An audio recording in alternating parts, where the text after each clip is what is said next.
Hi, everyone, and welcome back to Brian's Horror Corner, and welcome to this horror movie review for day 25 of my 31 Days of Halloween Horror series.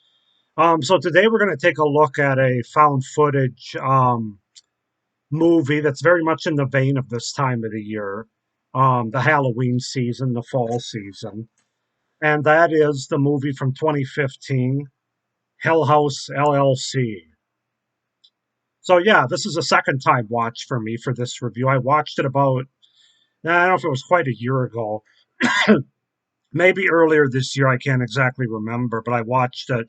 I believe I watched it off of Shutter, if I'm not mistaken. But um, the premise and the idea of it was enough to intrigue me right there. Because if you know me, I'm a big fan of haunted houses, attractions, like haunted acres, haunted house attractions, haunted theme parks, things like that. If you live in the Midwest like I do, usually you can find in most areas around the states in the Midwest this time of the year, they have some kind of haunted acres, haunted wagon rides, haunted woods, haunted houses going on, and I'm there for it, man. I just love that kind of stuff. Um, so yeah, movies like this and Hellfest, they really appeal to me just to kind of see. And obviously, with horror movies, you know it's going to be haunted attractions gone wrong, which is really what they are. So that's the first thing to know about me. The second thing to know about me, if you follow my channel, is you know I'm not the biggest fan of found footage subgenre of horror. There's about three that I like, and this is one of the three, at least in terms of the ones that I've seen. So yeah, let's just go ahead and get into Hell House LLC from 2015. So yeah, Hell House LLC is a 2015 American found footage horror film written and directed by Stephen Cognetti and produced by FBI Films. The film, shot as a documentary, follows a group of Halloween haunted house creators as they prepare for the 2009 opening of their popular haunted attraction, Hell House. Tragedy strikes on opening night when an unknown malfunction causes the death of 15 tour goers and staff.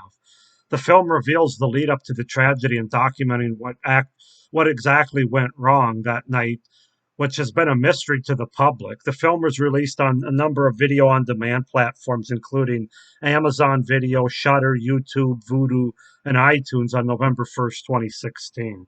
Like I said, I saw it on Shutter.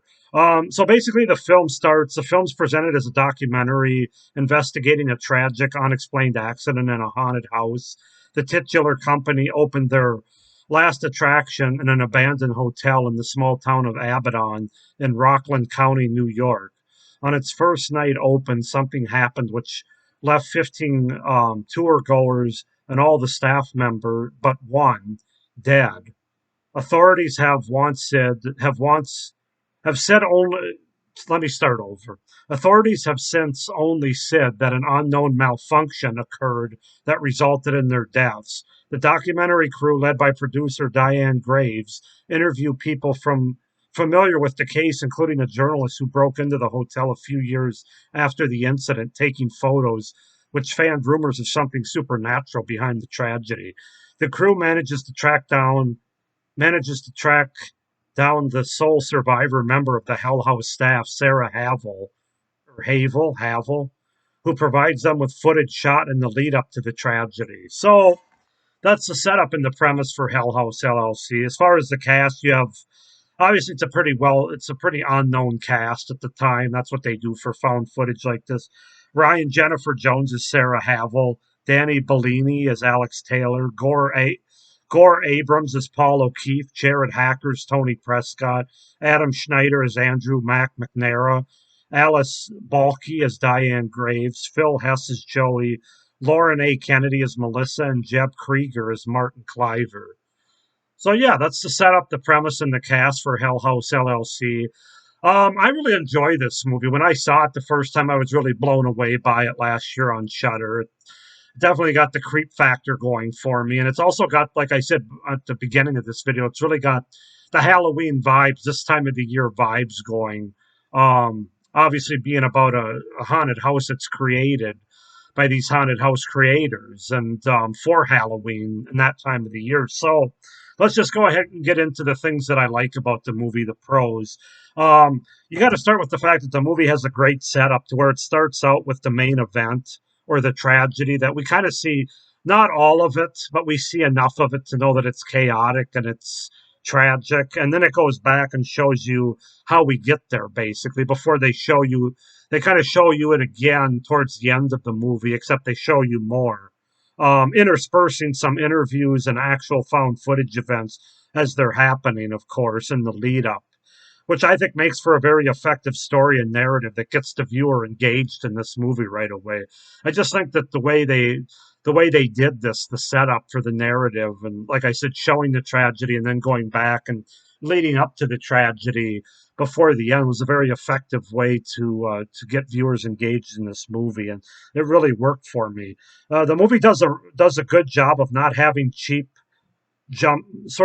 boo scares or jump scares in the movie. There's a couple, but for the most part, these are legitimate earned scares through camera work, through background images, um, subtle movements of certain props that are within the house, either ones that they set up, or ones that might have been there already when they got there. So yeah, the movie does a really good job in that regard. I really appreciate not having just wall to wall jump scares, which sometimes with these kind of movies you're afraid that that's what it's going to end up being. But this movie really is not. It's about much more of what you don't see, especially in the first two-thirds of the movie. They do a really good job with that. So um, yeah, that's what really it kind of makes the scares of what's happening much creepier and effective, is what I was trying to say in my notes there, because of those non-jump scares and more of those visceral scares, which you don't see. The movie does a fantastic job of building tension and suspense by starting out where the characters aren't taking things too seriously. They're just kind of being playful and fun, busting each other's chops at the beginning. And then, of course, things start happening very subtly at first. It isn't like they don't go for broke right off the bat. And it's just an awesome way of sort of staircasing tension. And this movie does it as well as most that I've seen, especially in the last 20-25 years, I would say. So, yeah, they just really do a fantastic job with that. Um, and then, like I said, and then after they subtly start, things start to subtly happen, and then it gets more and more unnerving to where the group breaks apart and are all really unsettled by it for different reasons. And in turn, so are we as the viewers, which is everything you could want from a horror movie. That's a horror movie done right in terms of building suspense and tension in this movie. So that's definitely a big pro that stands out for me. It's just very well done.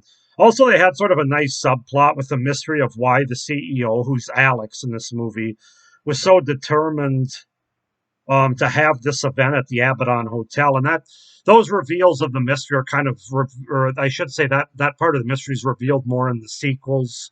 I haven't seen the third movie, but the second movie, um, the Hell House 2, that's kind of where that's revealed. But in this movie, it's kind of a nice mystery subplot as to why he's so obsessed and determined to have this event there. Um, the cast, I thought, did a pretty good job, especially for a bunch of unknowns, which that's what a lot of these found footage movies use because they're not going to use like A-list actors, obviously. You're going to know it's a movie. Not that at any point I thought this movie was like real found footage, like I did when I first watched the Blair Witch Project all those years ago. But still, you want to have your cast be pretty well a bunch of unknowns for the most part, and I thought they did a good job. They make the characters feel like real characters that you might meet. Conversations between them seem natural. So yeah, the cast did a good job for what they were given here.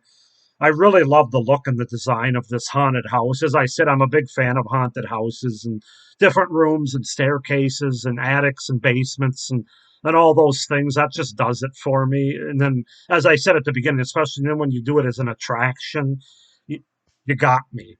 And this movie has it all. It has everything from an attic all the way down to a basement and all the creepy hallways and rooms and everything in between. So yeah, I love the setting of this movie as well as the props and the images that are in this haunted house that we get with it. My favorite parts of the movie, and I think the creepiest parts of the movie, are where we have the cameraman or man that are walking through the different hallways and different rooms leading up to the night. This isn't the night. This is like the leading up to as they're setting stuff up and cleaning up the house. I think those were the most effective scares, the most effective parts of the movie. Noticing things, the subtle movements of certain figures in the house. It's definitely the best and scariest part of the movie for me. Also, I have to mention those stairs that lead down to the basement. Just the walls that are there already, and then you can see it leads down to like an unfinished like fruit cellar kind of basement. Gives me the weeping willows, man. Just that image I can't get out of my head. And then, of course, the other image you don't get out of your head has to do with that clown. That clown that's basically the white and black clown, mostly white, and then he's got the black on certain parts of his face and the polka dots, the blacks on it, black polka dots on his clown outfit, and yeah, those are iconic moments that you don't forget once you're done watching this movie. So, yeah, just very effective in terms of the setup of this movie, the delivery of the scares, how it's executed, especially in the first two-thirds of the movie. There's a reason I'm saying the first two-thirds. As we get into the cons, you'll know why. But yeah, a lot of that stuff just really works for him to make for a very effective Halloween found footage horror movie, which is really what this is. As far as cons go, the biggest one is going to be the ending of this movie. So this is where I mentioned the two-thirds versus the last third. The last third is still fairly effective, but not as effective as the first two-thirds, because a lot of what makes this movie work at the beginning is what you don't see in this movie. You're just sort of seeing the results of what you don't see, much like what the Blair Witch Project does so masterfully. They start to show a little bit too much in this movie, and as a result, you start to see the low budget for this movie with some of the things that they do show you. This is mostly talking about the night of the actual tragedy. As I mentioned, they show some of it at the beginning of the movie, but not all of it. But then towards the end, they kind of pull the curtain back and show you more of that night. And as a result, it's less effective than the first two-thirds of the movie was. But yeah, that really just doesn't work as well. And then the overall ending to this movie, it really seemed tacked on to me and unnecessary. It doesn't make a lot of sense as well. It's predictable and cheap, kind of a Hollywood. We got to have a big twist ending. But this movie really didn't need it, in my opinion. It just didn't need to be there. I wish they would have ended the movie a few minutes before that. If you've seen the movie, you know what I'm talking about. I'll just mention the word attic and say that that's really where they should have ended the movie for my money. But again, it goes on another 10 or 15 minutes, and they have this big twist that like I said, they just didn't need it. I won't say that it kills the movie, but it does lessen the movie. The movie kind of goes like this. It kind of goes up, and then it kind of goes like this because of the ending. Where if they would have ended it where I wanted it, it would have been more like that. So yeah, that's just something that's a con that definitely sticks out to me. And then most of my other cons are related more to the found footage part, which you're probably not surprised if you've watched my videos. The glitchiness effects that they use, especially towards the end of the movie, again in the third act, really started to annoy me as this guy's watching, one of the crew members is watching these tapes and this sort of hidden tape that us as the audience don't see it until the appropriate moment. Eye roll. Um, that's the part of the end that I didn't like. That's part of my problem with found footage is just the lines and the glitchiness. It just gets old, man, and it really gets annoying for me. That's my biggest problem with found footage. Also, a smaller sort of con related to found footage is, and how you know that it's not as scary because it's not real, is the fact that you have characters that are simply having conversations with themselves or between themselves that have nothing to do with the film narrative or the story narrative. I mean, why is the camera still rolling? Come on, man. Um, and then I have to say that I think they had a few too many characters and they needed as well. You have like six characters and five of them are guys, and they all kind of blend together, in my opinion. Obviously, you got the one female, which is Sarah.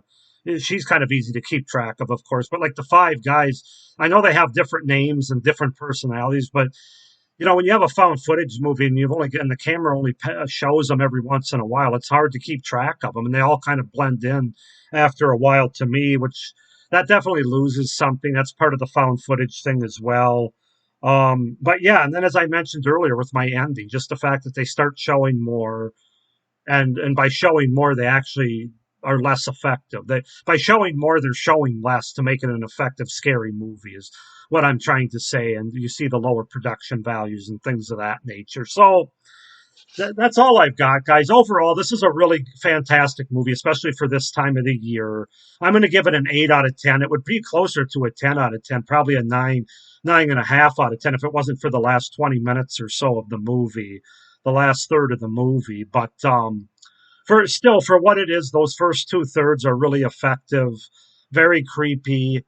Um, Very effective haunted house setting with a good cast. It does a good job with what they have to work with, and the props in the house, man. It just works for me as well as just it's just these characters moving through the house and down into the basement and stuff. So, 8 out of 10 for Hell House LLC from 2015.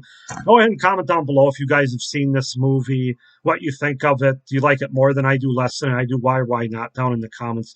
Please like this video and hit the little notification bell down below so you don't miss any of my upcoming reviews for the rest of this series. And please be sure to subscribe to my channel as well so you don't miss any of my great horror content coming up throughout the rest of this year and into next year. So I hope you enjoyed this horror movie review for day 25 of my 31 Days of Halloween horror series. Hope everybody's having a good October as we're getting close to Halloween, and stay scared. Bye.